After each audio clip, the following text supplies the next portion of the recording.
ছেলেরা উপার্জন করে। উনার আর এখন আগের মতো রোজগার করতে হয় না, এখন আর কামাই রোজগারির ঝামেলা নাই। এটা তো আল্লাহর নিয়ামত।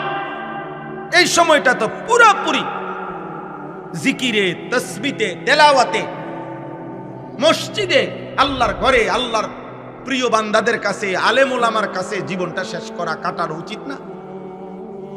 না দুধ দিয়ে জায়গা সাদোয়া, গুইরাই সাদকান, গুইরাই বেহুদা কথাবার্তা, অনর্থক অনর্থক। এ পান খায়, সুপারি খায়, বন খায়, বিড়ি খায়, বুট খায়, মুড়ি খায়, বেহুদা। আহা, বয়স্ক মানুষ। আল্লাহ নবী সাল্লাল্লাহু আলাইহি সাল্লাম বলেন, আযারাল্লাহু ইলা মরিইন আখারা উমরাহু হাত্তা বালাগা 60। মুসলিম শরীফের হাদিস।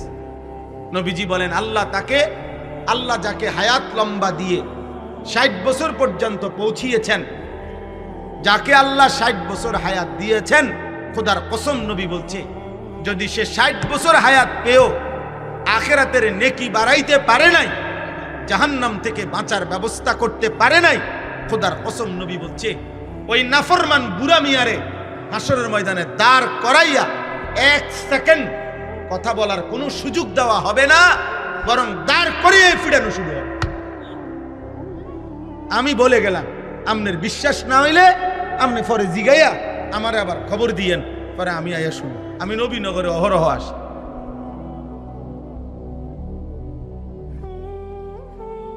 ষাট বছর হায়াত পেয়েও জান্নাতের পুঁজি নিতে পারল না। 60 বছর হায়াত পেয়েও কবরের সামান, আখিরাতের নেকি বাড়াইতে পারলেন না। আর কত হায়াত দিত? 60 বছরে কতগুলো রাত গেছে, 60 বছরে কতগুলো দিন গেছে, 60 বছরে কতগুলো ঘন্টা গেছে, কতগুলো মিনিট গেছে। সুবহানাল্লাহ। আল্লাহ তাআলা আমাদেরকে বুঝার তৌফিক দান। প্রিয় ছেলেরা, বাবা, এবার তোমরা শোনো, তোমরাও শোনো ভাই। তোমাদের জন্য মূল কথা এটা কিতাবের মধ্যে লিখছে যে, ইয়া মা'শারাশ শাবাব, হাসান বসরি রাহমাতুল্লাহ আলাইহি বলেন, হে যুবক, প্রতিদিন তুমি লক্ষ্য রেখো, তুমি তাকাইয়া দেখো, গাছ থেকে, ফলের গাছে যে ফুলগুলো ফুটে, প্রথম যে ফুলগুলো বের হয়, সবগুলো ফুল ফসল ফলে পরিণত হয় না। যতগুলো আমের ফুল বের হয়, অতগুলো আম হয় না। 2 নম্বরে, এরপরে যেগুলো আম হয় ততগুলো বড় হয় না। 3 নম্বরে, যতগুলো বড় হয় ততগুলো পাকে না, বরং ঝরে যায় বেশি, থেকে যায় অল্প। অতএব হে যুবক, তোমার আশেপাশে 2 জন 4 জন বৃদ্ধ দেখে হযরত হাসান বসরি বলেন, তুমি ভেবো না তুমিও ওই পর্যন্ত পৌঁছবা, কারণ ঝরে যায় বেশি, থেকে যায় কম, থেকে যায় কম। এই জন্য সর্বযুগে পৃথিবীতে, যেই কোনো যুগে পৃথিবীতে, মনে রাখবেন, যেই কোনো বাড়ি, পাড়া, মহল্লা, যেই কোনো ঘর, সংসার, ফ্যামিলি, যেখানে দেখেন কিশোর, যুবক, নওজোয়ান, এই বয়সী যে পরিমাণ, বয়স্ক, বৃদ্ধ তার চাইতে অনেক কম। এটা একটা স্বাভাবিক পৃথিবীর নীতি। আমগো এই বাড়ি, মনে করেন, আমি আমার একটা উদাহরণ দেখাই। আমার বাপ চাচারা 4 জন ছিল, আমার বাবা চাচা মিলে 4 ভাই ছিলেন ওনারা। তাহলে আমার বাপ চাচা 4 ভাইয়ের, ওনারা 4 জনের, আমার বাবা, আমার জ্যাঠা, আমার ছোট চাচা 2 জন। তাহলে ওনারা 4 জনের ছেলে মেয়ে। আমরাই, আমার আব্বার ঘরে আমরা আছি 8 জন ভাই বোন। তাহলে আমাদের 4 জনেরই, আমার আব্বার ভাইদের সবাই মিলে 4 জনেরই সন্তান যা, সবাই আলহামদুলিল্লাহ। একজন মাত্র আমার বড় জ্যাঠার একজন ছেলে শুধু মারা গেছে, আমার বড় একজন জ্যাঠ ভাই মারা গেছে এই পর্যন্ত, এই মধ্যে। আর বাকি 4 ঘরের ভাই বোন সবাই বাইচা আছে এখন আলহামদুলিল্লাহ। তাইলে আমরা বাপ চাচা 4 ফ্যামিলির ছেলে মেয়ে প্রত্যেকেই এখনো আছে, একজন বাদে। কিন্তু আমার বাপ চাচার মধ্যে শুধু আমার ছোট চাচা বাইচা আছে। তাহলে বয়স্ক আছে কয়জন? 1 জন। কিন্তু তাদের বংশধর আছে কমপক্ষে 30 জন।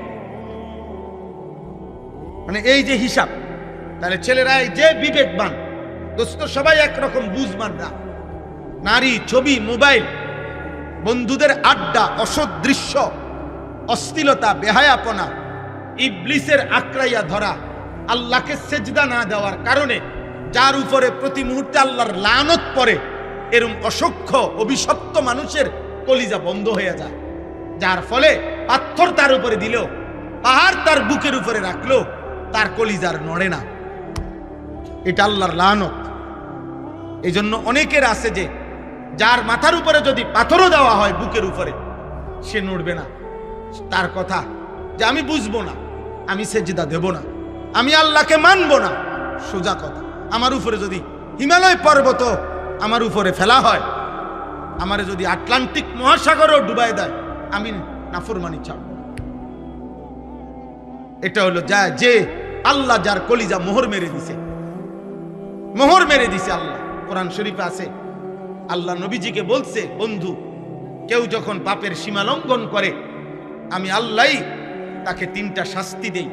1 নাম্বার, আমি তার কান এবং তার অন্তর মোহর মেরে দেই, তার চোখের সামনে পর্দা ফেলে দেই। আল্লাহ বলেন, তখন মনে রাখবেন বন্ধু, ওই নাফরমানকে হেদায়েত দিবে আর কেউ থাকে না, আর কেউ থাকে না। আব্দুল কাদের জিলানীর বাপ কবর থেকে আসলো, আর তারে হেদায়েত দিতে পারবে, হেদায়েত দিতে পারবে। এজন্য লাগাতার গুনাহ, এটা বহুত বড় বিপদের বিষয়। গুনাহ আমারও আছে, আপনারও আছে। গুনাহ 2 রকম। এক হলো ব্যক্তির গুনাহ হয়, হোঁচট খায়, কিন্তু আবার সে শুধরায় নেয়, ভুল হয়েছে বুঝে আবার ঠিক করে নেয়, আবার সংশোধন করে নেয়। আরেকটা হলো লাগাতার গুনাহ, মিথ্যা বলে প্রতিদিন, ওজনে কম দেয় প্রতিদিন, সুদ খায় প্রতিদিন, কিস্তি নেয় নিয়মিত, ওজনে কম দেয় প্রতিদিন, ফজরের নামাজ পড়ে না একদিনও, গালি দেয় প্রতিদিন, খোদার 365 দিন একরকম পাপ। ওই নাফরমান শুধু পাপই না, বুঝা যায়, আহা তার কপাল বড় মন্দ। হতে পারে আর কোনো দিন, আহারে আল্লাহ, আল্লাহ যদি আর না ফিরায়, এই নাফরমান আর কোনোদিন আল্লাহর পথে হয়তো ফিরবেন। কিস্তিতে কিস্তিতে জীবন শেষ, সুদে সুদে হায়াত শেষ, মদে মদে হায়াত শেষ, জুয়া খেলতে খেলতে হায়াত শেষ, নাটক আর সিনেমার নর্তকী দেখতে দেখতে হায়াত শেষ, গালি দিতে দিতে হায়াত শেষ। আহ, আর কোনোদিন হয়তো নসিবে জুটবে না আল্লাহকে ডাকা, আর কোনোদিন নসিবে জুটবে না আল্লাহর ইবাদত করা। এজন্য নওজোয়ান ভাই, বাবা, প্রত্যেকের কাছে কথা এটা। গরম আমি জানি, আপনাদের কষ্ট হচ্ছে, আমি দেরি করছি না, কিন্তু এই কথাটুকু ধৈর্য ধরে শুনেন, এই কথাটুকু বুঝেন। ছেলেরা, বাবা, তোমরা বুঝতে শিখো, তোমরা বুঝতে শিখো, তোমরা ভাবতে শিখো। তোমার হায়াতের কদর তুমি করো। এই পৃথিবীর কেউর হাতে 1 শব্দ 2 শব্দ বলবে হয়তো কেউ, কিন্তু সারাক্ষণ তোমারই নিয়ে পড়ে থাকবে এই সময় কারো নাই, কারো হাতে টাইম নেই। তোমার বাবারও কাম আছে, তোমার মারও ব্যস্ততা আছে, তোমার বড় ভাইয়েরও নিজস্ব কাজ আছে। এই সংসারে প্রত্যেকেরই আলাদা আলাদা ব্যস্ততা আছে। অতএব আমি যদি আমাকে নিয়ে না ভাবি, আমার ঈমান, আমার আমল, আমার আখিরাত, আমার কবর, আমার মিজান, আমার ফুলসেরাত, আমার হাসর আমি যদি না ভাবি, কে ভাববে? কে ভাববে বলেন? এজন্য আমরা প্রত্যেকেই, সময়ের বাস্তবতা হলো এখন আমরা বেশি অতিরিক্ত, সময়টা এখন এমন যে প্রত্যেকেই আলাদা আলাদা। ছেলে জানে না তার ডানে বামে আর কেউ তাকে যে ডাকবে, বাধা দিবে, এমন কেউ নেই, এমন কেউ নেই। মেয়ে তাকে টেনে ধরবে, কেউ নাই। মেয়ে মেয়ের মতো, ছেলে ছেলের মতো, মা মার মতো, বাবা বাবার মতো। যার কারণে আমরা প্রত্যেকে একসাথে পরিবার হয়েও ভিন্ন ভিন্ন। এই কারণে তোমাদের এই হালাত। আজ থেকে 30 বছর আগে, 20 বছর আগে এমন চিত্র বাংলাদেশে ছিল না। এত বেশি সংখ্যক একটি মহল্লায় বেনামাজি আগে এত ছিল না। এত বেশি সংখ্যক আল্লাহর নাফরমান আগে এত ছিল না। একটি গ্রামে একজন মানুষ যদি থাকতো অসৎ, কোন নারী বেহায়া, কোন পুরুষ লম্পট, তো পুরা গ্রাম তাকে ধইরা দেখা গেছে 10 গ্রামের মানুষের সামনে বিচার কইরা প্রকাশ্যে, এরপর অনেকের মাথার চুল কাটটাও গ্রাম সারা করে দিছে, তুই যে বাইর। আজ আজ মহল্লাকে মহল্লা আমরা প্রত্যেকটা পুরুষ বাবা জেনে শুনে অভিভাবক ছেলেটার হাতে একটা একটা মোবাইল তুলে দিছে। সবাই জানে দিবা নিশি আমার সন্তান অশ্লীল ছবি দেখে, উলঙ্গ ছবি দেখে, রাতভর নর্তকীর ছবি দেখে। আহা, নারী ছবি, অশ্লীল দৃশ্য দেখতে দেখতে এক একটা ছেলের, এক একটা মানুষের আখলাক, চরিত্র, যৌন চাহিদা হয়ে গেছে কুত্তার মতো, কুত্তার মতো, কুত্তার শুয়োরের মতো পাগল হয়ে গেছে, যার কারণে গোটা দেশ অনিরাপদ। 8 বছরের কন্যা ধর্ষিতা, 4 বছরের কন্যা ধর্ষিতা, 8 বছরের মেয়ে, তার দেহ টুকরা টুকরা, দেহ টুকরা টুকরা। তোমাদের কাছে আমি একটা ছেলের কাছে বলি, আব্বা আমি রাজনীতির মানুষ না, কিন্তু আমার একটা কথা, আমার এই বাংলাদেশে 92% মুসলমানের বাংলাদেশে, যেই বাংলাদেশে 3 লক্ষের চাইতে বেশি মসজিদ আছে, প্রতিদিন 5 ওয়াক্ত নামাজের আজান হয়, চারিদিকে এত দাড়ি টুপিওয়ালা মানুষ, এত মসজিদ, এত মাদ্রাসা, 30 লক্ষের মতো তালেবে ইলম যেই বাংলাদেশে মাদ্রাসায় পড়ালেখা করে, সেই পবিত্র ভূমিতে 8 বছরের বাচ্চা মেয়ে যদি ধর্ষিতা হয়, 8 বছরের মেয়ে যদি তার শরীর কল্লা যদি আলাদা করে ফেলে, কাইটা টুকরা করে ফেলে, আগামীর সমাজ বাঁচবে কিভাবে? এই সমাজে তো তোমাদের বোনও আছে, তোমাদের কন্যাও তো আছে, বলো না ভাই? তোমাদের বোনরাও তো এই সমাজেই বড় হবে, তোমাদের কন্যারাও তো এই সমাজে বড় হবে। ওদের নিরাপত্তা কোথায়? ওদের নিরাপত্তা কোথায়? তোমরা কি শুরু করছো কও? দিন নাই রাত নাই, এই এক মোবাইল নিয়ে তোমরা কি শুরু করছো বাবা? বলো, এত নারী, এত ছবি, এত মোবাইল দেখে তোমরা কি করবা? ছেলেদেরকে বলতেছি, তোমরা বলো ভাই, তোমার বোন আছে না? বলো না, তোমরা যারা এখানে ছেলে, তোমাদের ছোট বোন নাই? কথা বলে না? যারা এখানে বিবাহিত, আপনাদের ছোট কন্যা নাই? তো ও আগামী দিনে কেমনে নিরাপদে বেড়ে উঠবে? এই চরিত্রহীনদের সমাজে ও বেড়ে উঠবে কিভাবে? আপনি চুল দেখলে বুঝেন না ও কি করছে? আপনি চেহারা দেখলে বুঝেন না ও কি করে? 1 ওয়াক্ত নামাজের সেজদা যার কপালে নাই, তো এই গাদ্দার যে একটা ওয়াক্ত নামাজ পড়ে না, এই নিকৃষ্ট নাফরমান তো আল্লাহকেই কিছু মনে করে না, ওই আমনেরই কি মনে করবে?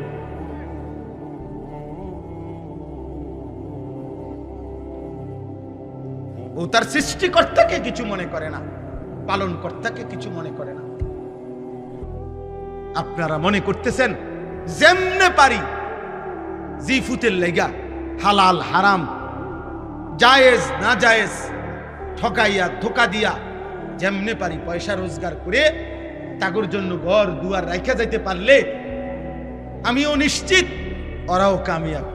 না রে আব্বা, মানুষের প্রকৃত পরিচয় ঈমানের কাছে, মানুষের প্রকৃত পরিচয় আখলাকের কাছে, আখলাকের কাছে।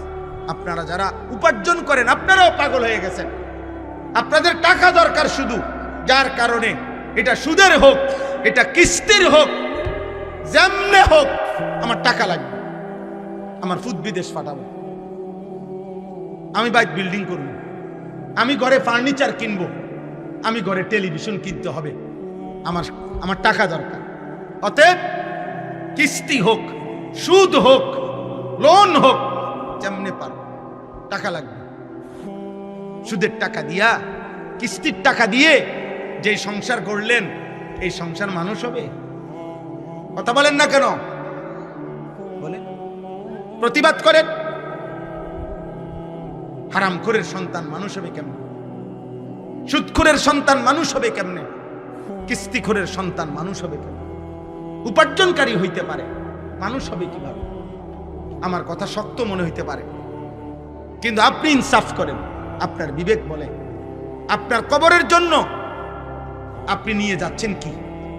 আমরা যারা মরতে যাব, কবরে যাব, আপনার 4টা ছেলে একটাও নামাজ পড়ে না, আপনি কি নিয়ে যাচ্ছেন কবরে?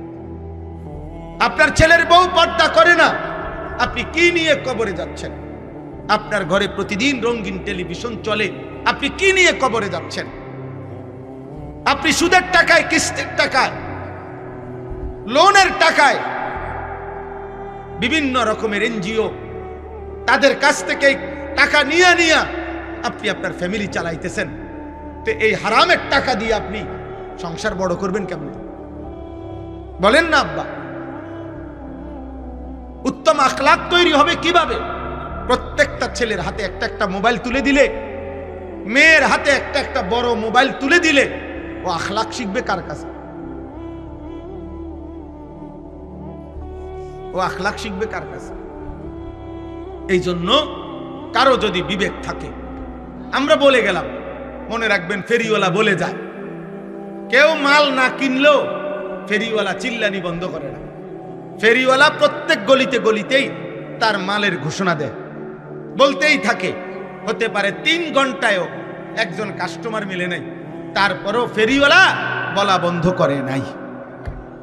আমরা ফেরিওয়ালা, আমরা বলে যাচ্ছি, আমরা আপনাদেরকে বলে যাচ্ছি, আপনারা দয়া করে ছেলেরা, বাবা তোমরা আল্লাহর দিকে ফেরো, তোমাদের এই চুল চেহারা ঠিক করো, তোমরা নারীর আকর্ষণ কমাও, মোবাইলের আসক্তি কমাও। বাবা, এই সমাজ অনিরাপদ। প্রতিদিন বাংলাদেশে 2 জিনিসের বাংলাদেশে মহামারীর মতো, এক হলো ধর্ষণ, আরেক হলো পরকীয়া। মহিলার স্বামী আছে, মহিলা অন্য পুরুষ তালাশ করে, পুরুষের স্ত্রী আছে, কিন্তু এই নাফরমান অন্য মহিলা তালাশ করে। আহা, এই সমাজ টিকবে কেমনে? ছেলে মেয়ের পরিচয় আসবে কোত্থেকে? হালাল হারামের পরিচয় আসবে কোত্থেকে? হ্যাঁ বলো, বলো ভাই। আমি প্রত্যেক দিন চিল্লাই, তোমরা যারা এখন অবিবাহিত, আগামী 10 বছর পরে তোমরা বিয়ে করিলে, তো তোমাদের যেই বিবি, তোমাদের জন্য যেই কন্যা আল্লাহ চাইতো বিবাহ করবে, তো সেও তো এই সমাজেই বড় হইতেছে।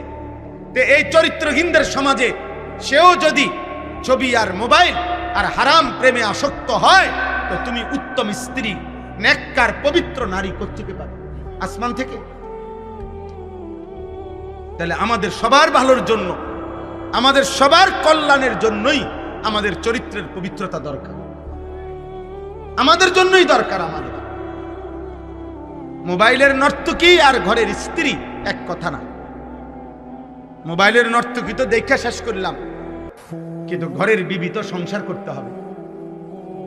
মোবাইলের নর্তকী যত খারাপ হোক চাইয়া শেষ করলাম, কিন্তু ঘরের স্ত্রী যদি 2 নম্বর হয়, তখন না বুঝবা জাহান্নামের আগুন কাকে বলে,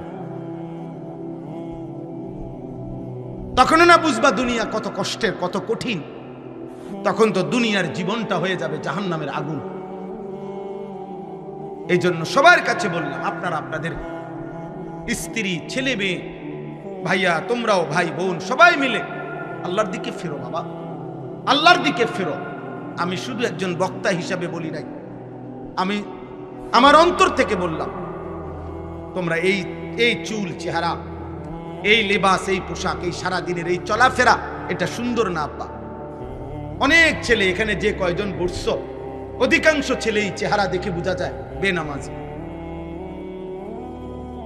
আহা আব্বা, নামাজ ছাড়া জীবনের কোনো মূল্য নেই। যে কপাল সেজদা দেয় না, যে সেজদা বিহীন কপাল, হ্যাঁ আমরা বলেন যারাই নামাজ পড়ে না, তারা কি আল্লাহর হুকুম নামাজ পড়া, আর যে নামাজ পড়ে না, তো সে আল্লাহর হুকুমকে পাত্তা দেয় না, তার মনের ইচ্ছা মতো চলে?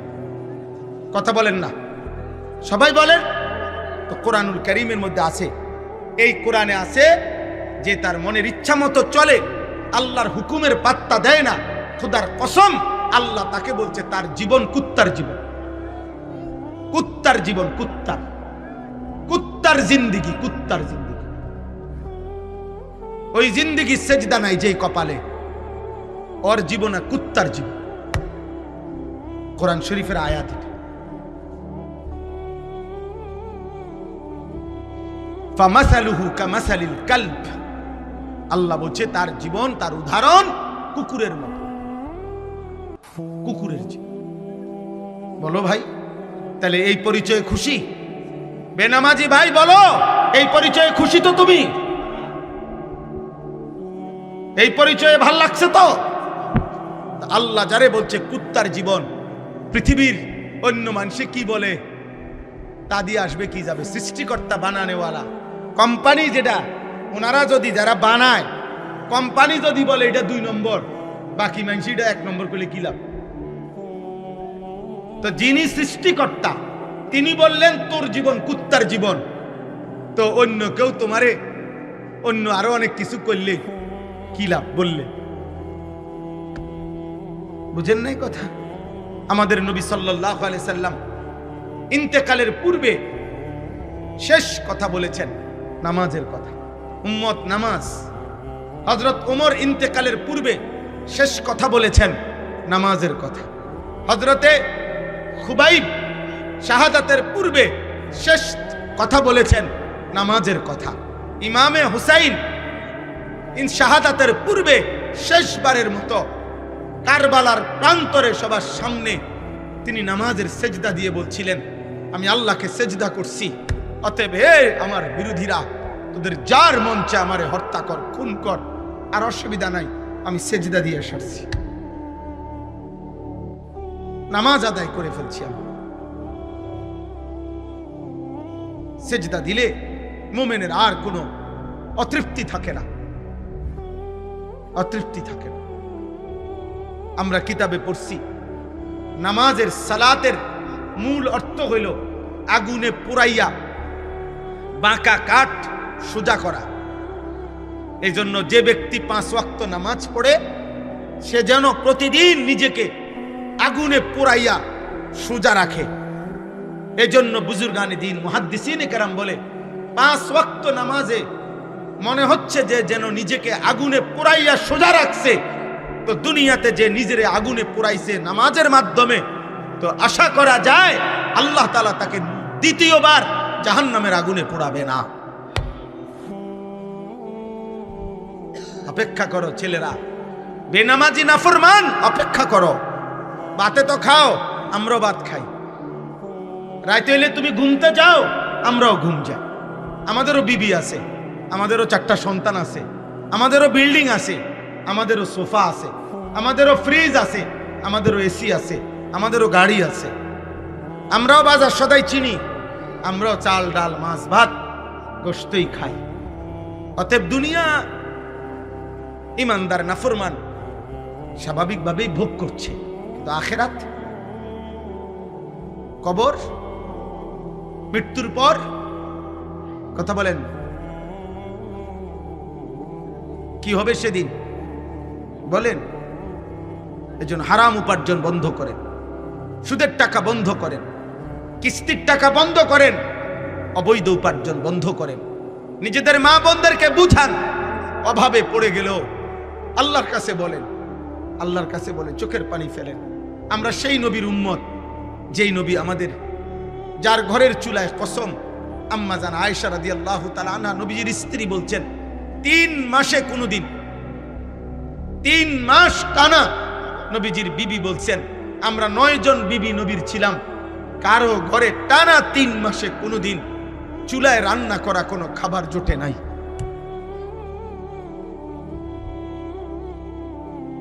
চুলায় রান্না করা কোনো খাবার জোটে নাই 3 মাস কোনদিন। হযরত আয়েশার বনফুত বাগিনা জিজ্ঞেস করছে, আম্মা, খালাম্মা, তাহলে আপনারা কেমনে বাঁচলেন? তিনি বলছেন এই 3 মাসই টানা প্রতিদিন শুধু খেজুর আর পানি খাইয়া জিন্দেগি কাটাইছে নবীজির সাথে, নবীজি সহ।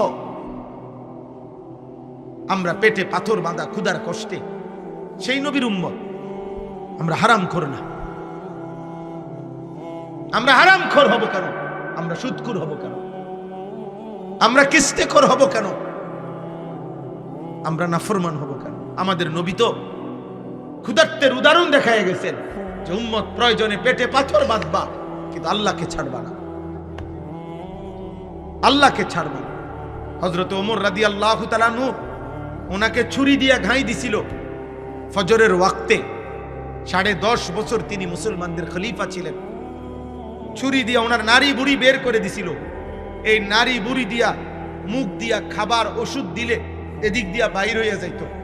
আল্লাহর কসম কিতাবে আছে, এই অবস্থায় চাপ দিয়া নারী বুড়ি ধইরা রাখাও 3 দিন তিনি বাইচা ছিলেন। এরপরেও ওই 3 দিন তিনি এই অবস্থাতেও 5 ওয়াক্ত নামাজ তিনি আদায় করেছেন।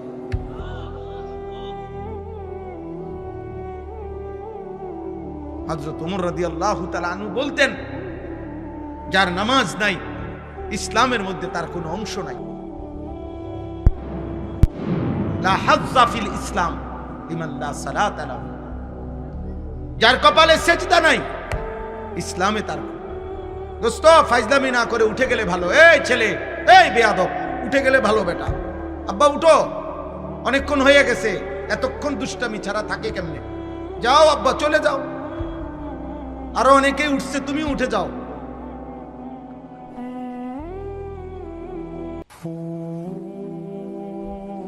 হ্যাঁ, এই সমাজের সবচেয়ে বড় মুসিবত, বন্ধু নামের অসৎ দুষ্ট অসংখ্য ছেলেকে ভালো থাকতে দেয় না।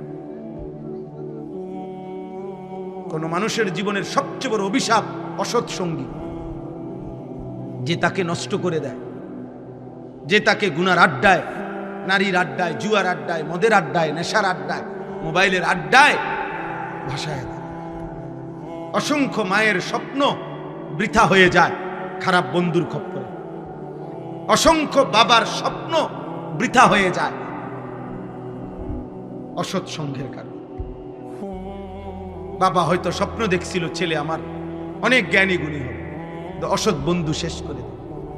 মা হয়তো স্বপ্নে দেখছিল, অনেক স্বপ্ন নিয়েছিল, বুকের মানিক আমার 2 বছর দুধ পান করাইছি, আশা ছিল মার, কিন্তু ওই বন্ধুদের খপ্পরে পড়ে নিয়ন্ত্রণ হয়। নিয়ন্ত্রণ একটা ছেলে বলো, নাই তো তোমরা একটা যদি মুসলমানের বাচ্চারা বলো যে তোমরা যারা এই বেঈমানের মতো চুল রাখছো, এটা তোমরা তোমাদের বাবাকে দেখে না। এই চুল তোমরা তোমাদের বাবার দিকে তাকাইয়া রাখো নাই, তোমার দাদা, তোমার নবী, তোমার মসজিদের ইমাম, তোমার প্রতিষ্ঠানের শিক্ষক, আর স্কুলের কোন ছাত্র বলো, একটা স্কুলের ছেলে বলো, তোর স্কুলের যে টিচার বেটা, ওই টিচারের মাথারও তো এমন চুল নাই, তাহলে তুই কোন বেঈমানের থেকে এই চুল নিলি? বল বেটা, একটা ছেলে দাঁড়ায় বল, এটা তোর বাবার চুল, তোর দাদার চুল, এটা বল ভাই। লজ্জা না? তুমি আর বুঝানোর জন্য বলতিস, তুমি কও তোমার কোন স্কুলের টিচারের চুল এমন? বলো তাহলে ওরা কার থেকে নিল? এই মোবাইলের কোনো বেঈমান থেকে, সেলুনের কোনো মুশরিকের ছবি থেকে, বন্ধুদের কোনো অসৎ কোনো বন্ধুর সঙ্গ থেকে। দোস্ত, তোর মতো চুল রাখো, তোর বাপ কই? তো বাপ থেকে কি নিলা? তোমার মসজিদের ইমাম সাহেবের থেকে কি নিলা? তোমার স্কুলের, মাদ্রাসার, তোমার প্রতিষ্ঠানের শিক্ষকের থেকে তাহলে কি নিলা? বলেন। আপনারা চেষ্টা করেন, আপনারা ফেরান, আমরা একা সম্ভব না। মানুষের পরিবর্তন এটা তাবিজ না, এটা বড়ি না রে আব্বা। একটা বড়ি দিয়ে দিলাম, খাইলেই জুনায়েদ বাগদাদি। একটা ফু দিয়া দিলাম, ফু দিলেই আব্দুল কাদের জিলানী। না, আব্দুল কাদের নিজে কোনো ফু দিয়া হয়েছে না। আব্দুল কাদের জিলানী রহমতুল্লাহ আলাই, উনি এত বড় সাইয়্যিদুল আউলিয়া হয়েছেন ফু দিয়া না। ওনারে আরেকজনে ফু দিছে, আর উনি কি মেহনত করে হয় নাই? আল্লাহরে ডাইকা হয় নাই? চোখের পানি ফেলে হয় না? আল্লাহ আমাদেরকে বুঝার তৌফিক দান করে। দয়া করে প্রত্যেকে কোরবানির সামনে নিজের জীবনের উপরে দয়া করে আমাদের এই সমাজটা সুন্দর করা দরকার। তোমরা ছেলেরা নামাজি হওয়া দরকার আব্বা। সমাজের চারিদিকে বিশৃঙ্খলা, সারা বাংলাদেশে আজকে 3-4 দিন প্রতিবাদ চলতেছে। এই 8 বছরের কন্যা বোন ফুটফুটে চেহারার এক বোন, মুসলিম মেয়ে রামিসা, এই ছোট্ট বোনকে এক দুষ্ট, এক নিকৃষ্ট নাফরমান ধর্ষণ করে তার শরীরটা টুকরা করে ফেলছে। এই বিভৎস দৃশ্য আমাদেরকে দেখতে হয়েছে এই দেশে। আমরা কোথায়? আমাদের ইসলাম কোথায়? এত মসজিদ, এত মাদ্রাসা, এত আজান।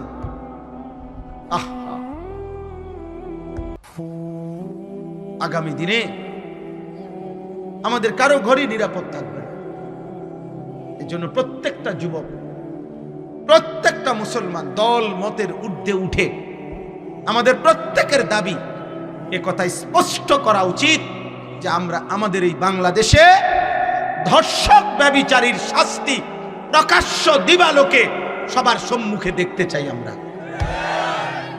সোজা এই প্রতিবাদ তোলো, এই আওয়াজ তোলো। যেটা আওয়ামী লীগ বিএনপি না, এটা জাতীয় পার্টি জামাত ইসলাম না, এটা 18 কোটি মানুষের দাবি, এটা বাংলার প্রতিটা জনগণের দাবি। এটা যদি এখনই নিয়ন্ত্রণ না করে আমার দেশ কোনোভাবেই মায়ের, বোনের, কন্যার ইজ্জতের কোনো নিরাপত্তা থাকবে না।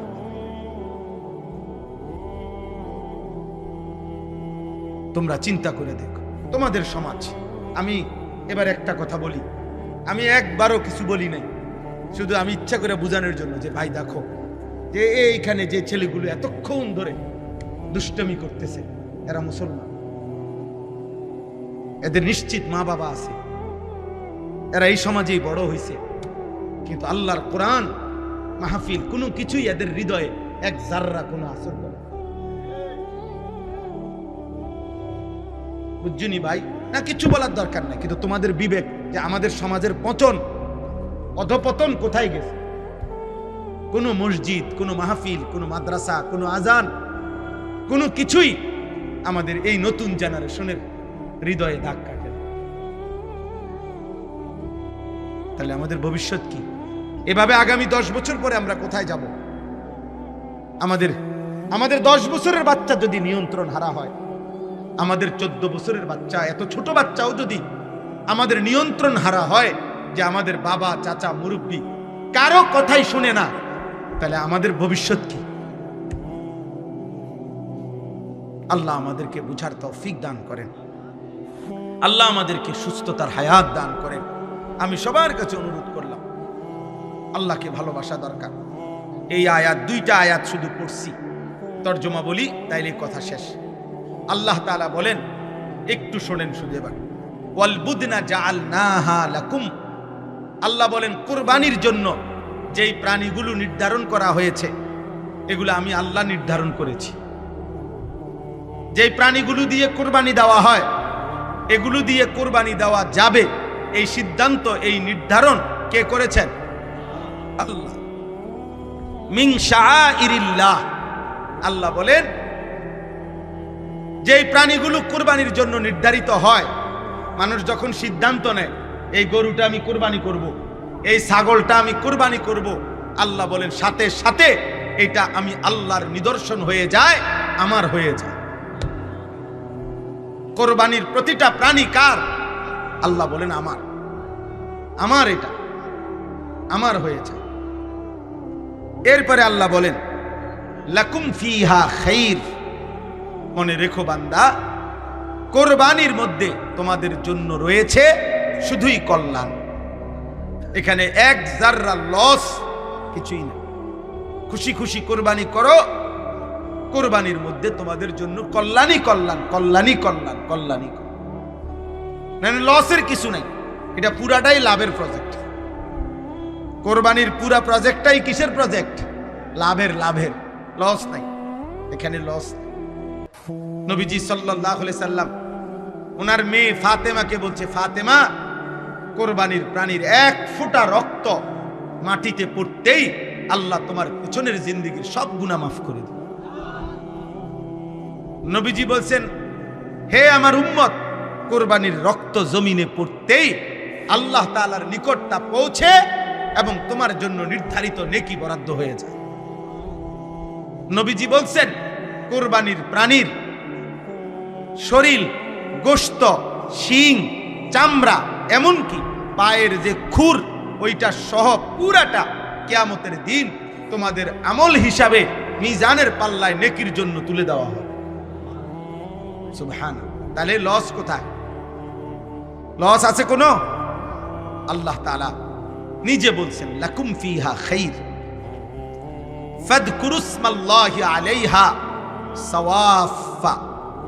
অতএব সারিবদ্ধভাবে একটার পর একটা যখন কুরবানির প্রাণী জবাই হবে, প্রত্যেকবার তোমরা আমি আল্লাহর নাম, আমার জিকির, আমার নাম উচ্চারণ করিও। সুবহানাল্লাহ। মানে বারবার বলো বিসমিল্লাহ, আল্লাহু আকবার, আল্লাহু আকবার। আল্লাহ বলেন বান্দা তোমাদের একটার পর একটা প্রাণী জবাই হবে আর আমার নাম বলবা, আমি এতেই খুশি। আমি তোমাদের মুখে আমার নাম শুনব। ফাইদা ওয়াজাবাত জুনুবুহা, অতঃপর কুরবানির কাজ যখন পূর্ণ শেষ হবে, আল্লাহ তাআলা বলেন পুরাটা গোশত আমি এক ফুটাও নেব না। ফাকুলু মিনহা, পুরা গোশতই তোমরা নিজেরাই নাও, তোমরাই খাও। ওয়া আতইমুল কানিআ ওয়াল মু'তার, আত্মীয় স্বজনকেও খাওয়াও, গরিব দুঃখীকেও খাও। কাযালিকা সাখখারনাহা লাকুম লাআল্লাকুম তাশকুরুন। আল্লাহ বলেন এই প্রাণীগুলো কুরবানির জন্য আমি তোমাদেরকে দিয়েছি। কেন? আবার খাইতে অনুমতি দিছি কেন? যেন তোমরা আমি আল্লাহর শুকর আদায় করতে পারো। কার শুকর? আল্লাহর শুকর। লান ইয়ানালাল্লাহা লুহুমুহা ওয়ালা দিমাউহা ওয়ালাকিন ইয়ানালুহুত তাকওয়া মিনকুম। আল্লাহ তাআলা বলেন তোমাদের কুরবানির গোশত, রক্ত কিছুই আমার কাছে পৌঁছে না, লাগে না আমার। আমি শুধু তাকওয়া চাই, গুনাহমুক্ত জীবন চাই। আমি তোমাদের গুনাহমুক্ত চাই, আমি তাকওয়া চাই, আমি দিলটা চাই, আমি অন্তরে আমার ভয় আছে কিনা, আমি আল্লাহর ভালোবাসা আছে কিনা, আমি শুধু এটাই দেখতে চাই। আমি দেখতে চাই তাকওয়া আছে কিনা, মানে গুনাহমুক্ত কিনা। এজন্য হারামের টাকা দিয়ে কোরবানি হয় না, সুদের টাকা দিয়ে কোরবানি হয় না, কিস্তির টাকা দিয়া কোরবানি হয় না, ঘুষের টাকা দিয়া কোরবানি হয় না, ওজনে কম দেওয়া উপার্জনের টাকা দিয়া, বাটপারি, সিটারি, 2 নম্বরই 6 নম্বরই করে উপার্জিত টাকায় কোরবানি দিলে পৃথিবীবাসী বাহাবা দিতে পারে, কিন্তু উপরের দিকে যাবে না, উপরের দিকে যাবে না। সবচেয়ে ভয়ঙ্কর কথা হলো কোন হারাম উপার্জনকারী হারামের টাকা দিয়া যদি কোরবানিতে শরিক হয়, তাহলে বাকি শরিক কারো কোরবানি হবে না, কারো কোরবানি হবে। হ্যাঁ, ওই জন্য আল্লাহ তাআলা বলছে আমি শুধু তাকওয়া চাই। এজন্য আমি প্রায় বলি কোরবানির দিন গরু জবাই হয়, যখন পশু জবাই হয়, সবাই তাকায় ওই গরুটার দিকে, আল্লাহ তাআলা তাকায় বান্দার দিলের দিকে। সবাই তাকায় জন্তুর দিকে, রব তাকায় বান্দার অন্তরের দিকে। অন্তরে আল্লাহর ভয় আছে কিনা, গুনাহমুক্ত কিনা। নাইলে আল্লাহ বলে তোমার গোশত তুমি খাও, আমি নিতাম, কিচ্ছুই নিতাম, যা কিছুই নেই, গোশত তুমি সারা বছরই খাও। এই জন্য দয়া করে আজকে কোরবানির এই সময়টা প্রত্যেকেই মহব্বতের সাথে হালাল রোজগার থেকে কোরবানি করার চেষ্টা করবেন। বলেন ইনশাআল্লাহ, বলেন ইনশাআল্লাহ। আল্লাহ তাআলা আজকের এই মুবারক মাহফিল আল্লাহ কবুল করে নেন। আপনাদের এই ফিকির, আপনাদের এই মেহনত আল্লাহ তাআলা কবুল করে নেন। আপনারা যাদের বিবি, আপনাদের স্ত্রী, কন্যা, ছেলে মেয়েদেরকে আল্লাহর দিকে ফেরাবার চেষ্টা করেন, আব্বা ফিকির করেন, চেষ্টা করেন। আবারও বলছি, আফসোসের বিষয়, আফসোস। আরে পুরুষ বলেন, মহিলা বলেন, কিস্তির টাকা হারাম, কিস্তির টাকা হারাম, সাফ কথা। আপনি রাগ হইলেও কিছু করার নেই, আপনি মানা করে দিয়েন যে এমন হুজুর আর আইন না, অসুবিধা নেই। আপনি বলে দিয়েন এমন মাহফিল আর করাইও না, অসুবিধা নেই। কিন্তু হারাম হারাম। এখন যে দুপুর, এটা তো আমরা সবাই জানি, ঠিক না? এখন যে দুপুর, এখন যে দুপুর নাকি কি এখন আমাদের সবার কাছে রাত কিনা এখন না, এই ঠিক সুদ কিস্তি সর্বসম্মতিক্রমে হারাম। রাইতেও হারাম, দিনও হারাম। বেড়ত নিলেও হারাম, বেড়িত নিলেও হারাম। অভাবে পড়লেও হারাম, অভাবে না পড়লেও হারাম। বিপদে পড়ে নিলেও হারাম, সুখে থাকতে নিলেও হারাম। বলে তো আমি চলবো কিভাবে? এই পৃথিবীর কোটি কোটি মুসলমান এখনো এই হারাম ছাড়া বিপদের মুহূর্ত চলতেছে। ওরা যেমনে আপনিও। আপনার মালিক হারায় যায় নাই, আপনার আল্লাহ নাউজুবিল্লাহ হারায় নাই। আপনার আল্লাহ আছেন, তাকে চোখের পানি দিয়া, সেজদা দিয়া, রাত গভীরে একাকিতে কাঁদেন আর আল্লাহকে বলেন, আল্লাহ আমারে অভাবে ফেলিয়েন না, আমারে বিপদে ফেলিয়েন না। আপনি আমারে দেন মাওলা। আপনি দিলে বাধা দিবে কে? আপনি না দিলে দেবে কে?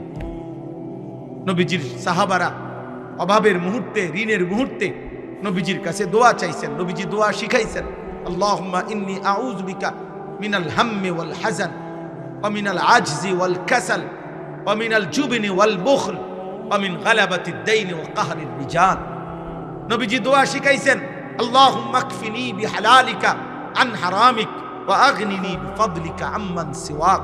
সাহাবী বলছেন, নবীজির এই দোয়া আমি পড়তে থাকলাম, অল্প সময়ের ভিতরে যে আমি অভাবী ছিলাম, পরের বছর আমি নিজেই আমার সম্পদের বরকত হয়েছে, আমি যাকাত আদায় করলাম, আমি নিজে মানুষকে দিলাম। আল্লাহ তাআলা আমাদের সবাইকে হিম্মত দান করেন। মনে রাখবেন, নবীজি সাল্লাল্লাহু আলাইহি সাল্লাম বলেছেন, কারো কাছে যদি 10টা টাকা থাকে আর তার মধ্য থেকে 1টি টাকা যদি হারামের, খোদার কসম নবী বলছে, যতক্ষণ পর্যন্ত ওইটা তার কাছে থাকবে, তার কোনো ফরজ কিংবা নফল কোনো ইবাদত আল্লাহ কবুল করবে না। অতএব আপনারা আল্লাহর দিকে ফিরেন, আল্লাহকে নিয়ে থাকেন, আল্লাহর ইবাদত করেন, হালালের উপরে চেষ্টা করেন, হিম্মত করেন। আল্লাহ আছেন, আল্লাহ আপনার প্রয়োজন পূরণ করবেন ইনশাআল্লাহ। আল্লাহ আপনাদের সবাইকে তৌফিক দান করেন। আলহামদুলিল্লাহি রাব্বিল আলামিন। আল্লাহুম্মা আনতাস সালাম ওয়া মিনকাস সালাম।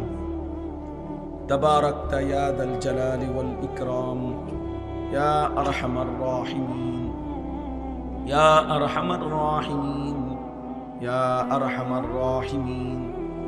ربنا ظلمنا أنفسنا وإن لم تغفر لنا وترحمنا لنكونن من الخاسرين ربنا آتنا في الدنيا حسنة وفي الآخرة حسنة وقنا عذاب النار رب ومن يفعل ذلك ابتغاء مرضات الله فسوف نؤتيه أجرا عظيما। যে কাজগুলো করবে আমি আল্লাহ তাআলা সন্তুষ্টির জন্য যদি করে থাকে, আমি তাকে সর্বশ্রেষ্ঠ বিনিময় জান্নাত দেব।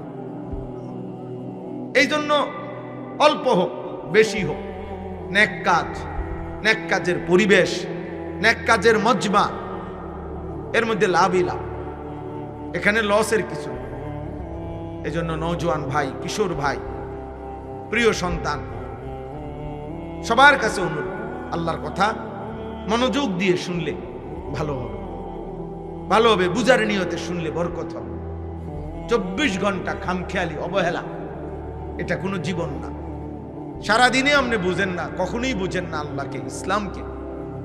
এটা আসলেই অসভ্যতা, মূর্খতা, বর্বরতা। এটা শয়তানের ওয়াসওয়াসা, এটা ইচ্ছাপূর্বক গাফলতি, খামখেয়ালি। আপনি কখনোই বুঝেন না, আপনি বুঝতেই চেষ্টা করেন, আপনি পাত্তাই দেন না। এটা অসভ্যতা, এটা গোঁড়ামি, এটা গাদ্দারি, এটা সীমা লঙ্ঘন, এটা বাড়াবাড়ি। আব্বা নাই তো সৃষ্টিগতভাবে, জন্মগতভাবে আল্লাহ তাআলা প্রত্যেক মানুষের ভিতরে, পুরুষ কিংবা নারী, সকলের মধ্যে আল্লাহ আল্লাহকে মানার যোগ্যতা দিয়েছে, সৃষ্টিগত যোগ্যতা। এটা মানুষ অন্যান্য কর্মের অনেক কিছু শিখে, বয়সে শিখে। দুনিয়ায় অনেক কিছু মানুষ শিখে, এ বেটা রিক্সা চালাইতে পারে, ও অটো চালাইতে পারে, ও সিএনজি চালাইতে পারে, ও গাড়ি চালাইতে পারে, ও বিমান চালাইতে পারে, ও পড়াইতে পারে। এগুলা পরবর্তীতে শিখছে দুনিয়াতে উপার্জনের জন্য, চলার জন্য। এগুলা একজনে পারে, আরেকজনে পারে না। আমার ড্রাইভার গাড়িটা চালাইতে পারে, আমি চালাইতে পারি না। আমি এটা স্টিয়ারিং ধরতেও পারবো না, বুঝিও না, আমি এটা 100টাও বুঝি না। তাইলে আমি তো গাড়িতে চলি আজকে না হয়তো 15 বছর হবে, কিন্তু আমি কিছুই বুঝি না, এটা 100টাও বুঝি না। তাহলে দুনিয়াবি এগুলো এমন হইতে পারে, আমি পারি সে পারে না, সে পারে আমি পারি না।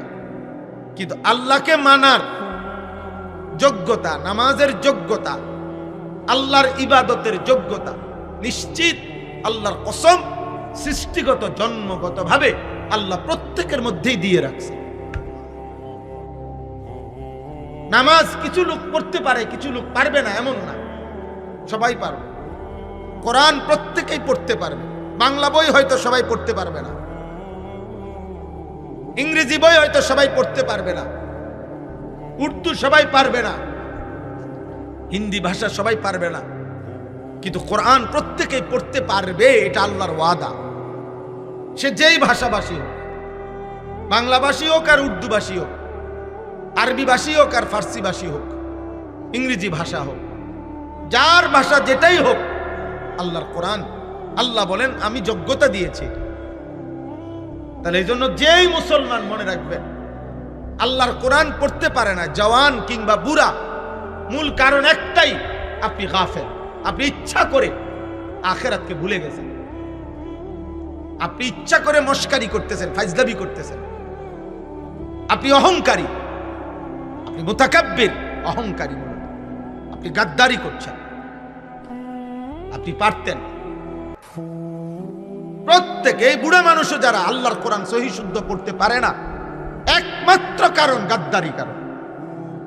বুড়া মিয়া আখিরাতকে পাত্তা দেয় না, নাইলে 90 বছর না, যার বয়স 900 বছর, এই 900 বছরের বুড়া মানুষের পক্ষেও আল্লাহর কোরআন সহি শুদ্ধ করা 100% সম্ভব। 90 বছর বয়সেই সম্ভব, আজকের থেকে নিয়ত করলেও সম্ভব। কিন্তু উনি মূলত কথা হইল উনি শিখবে না, উনার কথা হইল আমি আমার মতো চলব। বুঝছেন? অহংকারী এটা। বয়স্ক মানুষ মনে রাখবেন, স্কুল কলেজ ইউনিভার্সিটিতে যারা বড় ভাই, তোমরাও মূলত গাফলত। তোমাদের প্রত্যেকের শরীরে, জীবনের মধ্যে আল্লাহকে শিখার, আল্লাহর কোরআন শিখার যোগ্যতা আল্লাহ দিয়ে রাখছে, কিন্তু আমরা ইচ্ছা করে শিখি না, আমরা এটাকে কোনো বিষয় মনে করি, আমরা পাত্তা দেই না, পাত্তা দেই না। বাংলাদেশে, শুধু বাংলাদেশে শত শত আইটেমে কোরআন শিখার বুদ্ধি, পদ্ধতি, সিস্টেম আছে। শুধু মাদ্রাসা না, মাদ্রাসা মক্তব ছাড়াও এখন শত শত বয়স্কদেরকে শিখানো, বাচ্চাদেরকে শিখানো, নারীদেরকে শিখানো। বুবা, আমি নিজ চোখে দেখছি, নিজ চোখে আমি পড়া নিছি। আপনার অন্ধ মানুষ, সে আল্লাহর কোরআন খুলে দিছে, তাদের একটা কোরআন শরীফ আছে, অন্ধদের জন্য আলাদা কোরআন শরীফ আছে। পরে যেই কোনো পৃষ্ঠা খুলে দিলে এমনি হাত লাগায় আর সে তেলাওয়াত করে, বিশুদ্ধ তেলাওয়াত। আমি আমার নিজ চোখে দেখছি, নিজ কানে শুনেছি। আজকে মনে 4 বছর হয় আমাদের সাথে একজন হাফেজ সাহেব, বাংলাদেশের শ্রেষ্ঠ কারীদের অন্যতম হাফেজ মুআজ্জম হুসাইন উনার নাম, বা আন্তর্জাতিক কারী বাংলাদেশের, উনি অন্ধ, একদম অন্ধ, অন্ধ। আমাদের সাথে এতেকাফ করে আজকে 3-4 বছর ধরে আমার সাথে, আমার শায়েখ আল্লামা মুফতি মুশতাকুর নবী সাহেবের সাথে। ও কোরআন শরীফ পড়লে মনে হয় যেন আসমান থেকে নাজিল হইতেছে। আপনি মোবাইলে শুনে দেখেন, কলিজা ছিঁড়ে যাবে তার তেলাওয়াত। শতভাগ অন্ধ, সে কিভাবে আল্লাহর কোরআন শিখে? এবং আরব দেশের বড় বড় কারি যারা, ওনাদের লাহানে তেলাওয়াত করতে পারে একদম বিশুদ্ধ। আর বুড়া মিয়া হুদা জানে বন খাইতো, বুড়া মিয়া জানে শুধু গপ মারত, বুড়া মিয়া জানে শুধু চা দোকানে বিড়ি খাইতো, রঙের কথা কয়। বুড়ো হইয়া গেছি তো, বুড়ো হইয়া গেছিলেন আপনার কি জোয়ান হইতেননি? আপনি এখন শিখেন, আপনি এখন শিখেন। 10টা বছর আপনার হায়াতে অবসর ছিল, শেষ বয়স 20 বছর মনো বেকার কাটাইছে, কোনো উপার্জনও করে নাই, সংসারে কামও করে না, শুধু চা দোকান আর ঘুম। উনি ইচ্ছা করলে পারতো না? কথা বলেন না কেন? আপনি একটা একটা শব্দ শিখেন, একটা একটা শব্দ শিখেন না ইমাম সাহেব থেকে। আলহামদুলিল্লাহ এটাই শিখেন আজকে। একটা শব্দ 3 দিন পড়ে। রব্বিল আলামিন, রব্বিল আলামিন, রব্বিল আলামিন, এই পড়া শেষ। এটাই 10 বার পড়ে যান না। কতক্ষণ দরকার? 10 মিনিট? না না, দৌড়াইয়ে চা দোয়ানে যাবেন, দৌড়াইয়ে টেলিভিশন। হ্যাঁ, মিথ্যা বললাম? নাহলে প্রতিবাদ করেন। এখানে অনেক মুরব্বী আছেন, সামনে দাঁড়াইয়ে প্রতিবাদ করেন। আপনি পারবেন না? আমার লগে চলেন, ফিরি পড়ামো আপনারা। আমার সাথে আজকে চলেন গাড়িতে, আমার মাদ্রাসায় খাইবেন, ঘুমাইবেন, ফিরি পড়াবো। আমার মাদ্রাসার ওস্তাদ আছে, আমি পড়াবো, আপনারই শিখাবো। আপনি সময় দেন, সম্ভব, 100 ভাগ সম্ভব। কিন্তু মূল কারণটা কি? ও আখিরাত লাগবে না। এ জোরাতালি দিয়ে যে নিজের বুঝ মতো যা করে মনে করছে এটাই আখিরাত। না রে বাবা, আখিরাত অনেক লম্বা, হাসরের ময়দান অনেক লম্বা। হাসরের ময়দান 50,000 বছর। কোরআনের আয়াত 50,000 সানা। আল্লাহ তাআলা কোরআনে বলছে হাসরের ময়দান লম্বা হবে 50,000 বছর।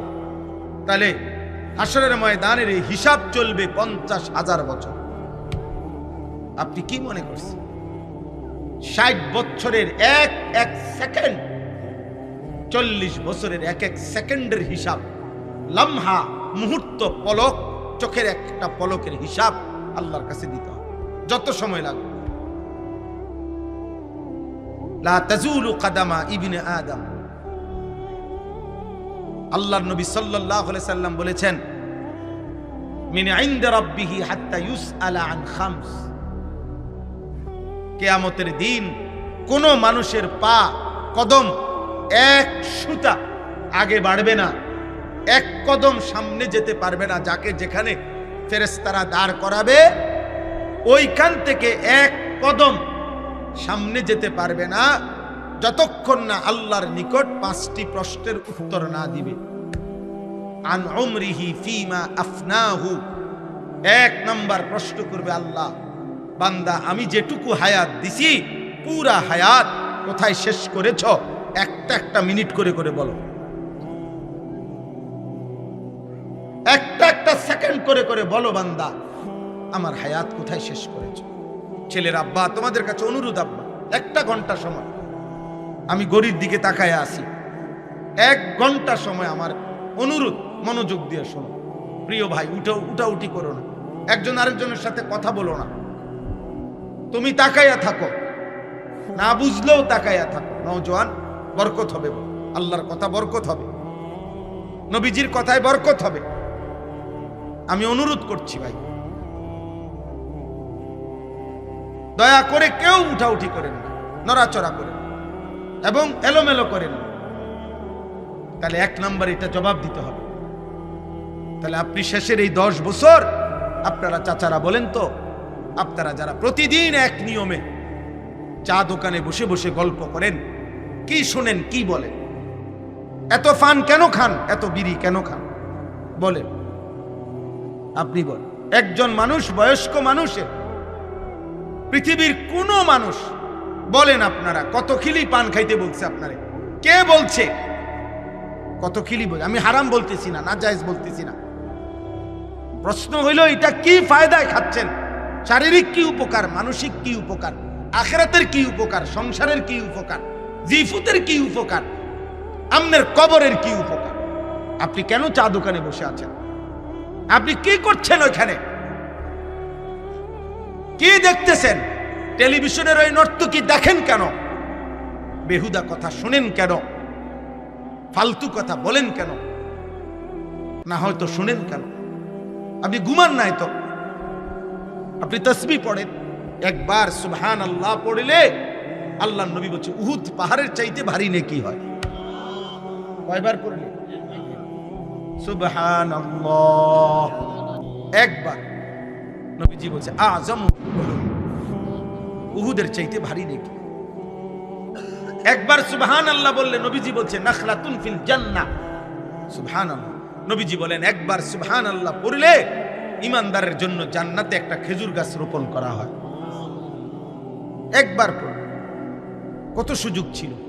আল্লাহর কোরআনের একটা একটা অক্ষর পড়লে একটা অক্ষরে 10টা করে নেকি হয়। নবীজি হিসাব করে বুঝাই দিয়েছেন, ভাঙ্গা বলে দিয়েছেন যে আলিফ লাম মিম, এখানে একটা অক্ষর না বরং 3টা অক্ষর। আলিফ লাম মিম 3 অক্ষরে 30টা নেকি, 30টা নেকি। তাহলে আপনি হিসাব করেন কুল হুয়াল্লাহু আহাদ এই সূরার মধ্যে কয়টা অক্ষর, কয়টা নেকি? আলহামদুলিল্লাহ সূরার মধ্যে কয়টা অক্ষর, কয়টা নেকি? কত বড় সুযোগ ছিল।